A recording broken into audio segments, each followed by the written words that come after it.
మనతో పాటు ఉస్మానియా విద్యార్థి యువ కిరీటం తెలంగాణ ఉద్యమంలో ముందుండి నడిపించినటువంటి యువ నాయకుడు మాందాల భాస్కర్ గారు ఉన్నారు. అన్న చెప్పండి, ఈరోజు జరిగినటువంటి ఈ కార్యక్రమం ఏదైతే ఉందో అసలు నిజానికి ఆమరణ దీక్ష చేసేటువంటి అవసరం ఏమొచ్చింది? తెలంగాణ రాష్ట్రంలో గద్దరన్న ఆశయాలు సాధించుకున్నటువంటి తెలంగాణలో ఆయన విగ్రహానికి ఆటంకాలు రావడం అనేది, అంటే రేపటి రోజున ఇలాంటివి మళ్ళీ గ్రామాల్లో పెట్టుకుంటాం అనుకున్నటువంటి ఆలోచన చేసినా కూడా వాళ్ళకు కూడా పర్మిషన్ రాకుండా అవకాశాలు కూడా ఉంటాయి. అక్కడ స్థానికులు కూడా అడ్డుకునేటువంటి అవకాశాలు ఉంటాయి. అట్లా కాకుండా పూర్తి స్థాయిలో ఈ గద్దరన్న విగ్రహాలు కానీ బాబాసాహెబ్ విగ్రహాలు కానీ ఇట్లాంటి విగ్రహాలు పెట్టుకుంటున్నప్పుడు వాటికి అడ్డంకులు లేకుండా ఒక చట్టం రూపంలో ఏమైనా చేసేటువంటి డిమాండ్ మీరు కోరుతున్నారు? ఏం జరుగుతుంది అసలు? తప్పకుండా. మొదటగా కొల్లూరి భరత్ గారు ఆమరణ నిరాహార దీక్ష చేయడం అనేది ప్రజాయుద్ధ నౌక. ఈ తెలంగాణ రాష్ట్రం వచ్చిందంటే గద్దరన్న పాట తను పాదయాత్ర చేయడంలో కానీ తన పాట కానీ తెలంగాణ ఉస్మాన్ యూనివర్సిటీ కేంద్రంగా జేఏసీని మేము నడుపుతున్నప్పుడు మాకు విద్యార్థులకి జేఏసీ ఏర్పాటు చేయడంలో కానీ మేము చేసినటువంటి ఉద్యమాలకు మద్దతున్నటువంటి ప్రజాయుద్ధ నౌక. మాకు చెప్తుండే గద్దరన్న 1969లో మర్రి చెన్నారెడ్డి అన్నాడట, మన ప్రజాయుద్ధ నౌక గద్దరు తెలంగాణ ఉద్యమంలోకి వస్తేనే తెలంగాణ రాష్ట్రం వస్తుందని చెప్పినటువంటి విషయాలు మేము 15 సంవత్సరాలుగా గద్దరన్నతో నడిచిన వాళ్ళం. గద్దరన్నతో తెలంగాణ రాష్ట్ర ఆవశ్యకత తెలుసుకున్న వాళ్ళం. మేము ఉస్మాన్ యూనివర్సిటీలో ఈరోజు పిహెచ్డీలు చేసినామంటే తెలంగాణ రాష్ట్రం వచ్చిందంటే అది విద్యార్థుల పాత్ర చాలా కీలకమైనది.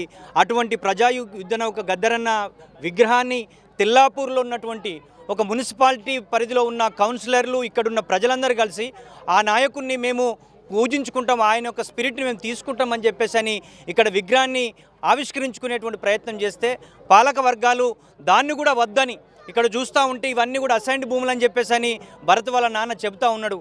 మరి ఒక ఐకాన్ తెలంగాణ రాష్ట్రం రావాలి, తెలంగాణ రాష్ట్రంలో ఉన్నటువంటి అన్ని సామాజిక వర్గాలకు అన్ని రంగాల్లో అవకాశాలు ఉండాలని తన పాటతో తన గలంతో ప్రజాయుద్ధ నౌకగా వాగ్యకారుడు ఉన్నటువంటి ఆయన విగ్రహాన్ని ఏర్పాటు చేసుకోవడానికి ఆమరణ నిరాహార దీక్షగా పూనుకోవడం అనేటువంటిది మరి ఇక్కడ ఉన్నటువంటి ఈ ప్రభుత్వం, అదేవిధంగా బట్టి విక్రమార్క గారితో కానీ ఇక్కడున్న రేవంత్ రెడ్డి గారిని కాంగ్రెస్ పార్టీ అధికారంలోకి రావాలని తన పాటను సోనియా గాంధీకి రాహుల్ గాంధీకి చెప్పినటువంటి వాడు, ఒక ప్రజాస్వామ్య వాతావరణం ఉండాలని కోరుకున్న ప్రజాయుద్ధ నౌక గద్దరన్న విగ్రహానికి వారం రోజులుగా ప్రాణతర్పణం చేస్తామంటే ఈ ప్రభుత్వం చెలించడం అనే దాన్ని మేము తీవ్రంగా ఖండిస్తూ ఉన్నాం.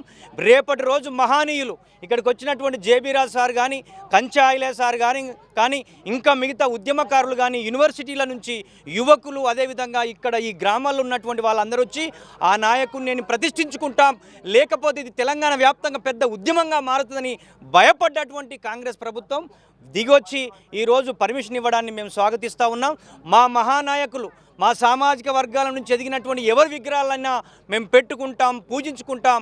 అందులో భాగమే పూలే గారు కావచ్చు, జ్యోతిరావు పూలే, సావిత్రిబాయి పూలే, పెరియార్, అదేవిధంగా ఈరోజు అంబేద్కర్ ఆ వారసత్వాన్ని పుణికిపుచ్చుకున్న గద్దరన్న లాంటి వాళ్ళ విగ్రహాలే కాదు, మొత్తం వాళ్ళ చరిత్రని వాళ్ళ త్యాగాలని వాళ్ళ ఈ శృతిమనంలో వాళ్ళు తెల్చిన ఉద్యమ నేపథ్యాన్ని ఇక్కడ ప్రభుత్వమే లాంఛనాలతో ఏర్పాటు చేయాల్సినటువంటి అవసరం ఉంది.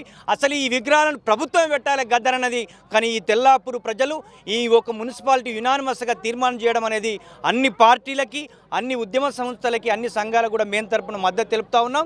భవిష్యత్తులో ఎటువంటి ఆటంకాలు అయినా తప్పకుండా ఇక్కడ ఉన్నటువంటి ఉద్యమకారులతో భరత్తో మేమందరం అన్నదమ్ములుగా ఉన్నామని చెప్పేసి ఈ యొక్క విజయం ఇక్కడున్న ప్రజలదని చెప్పేసి మేమైతే భావిస్తూ ఉన్నాం.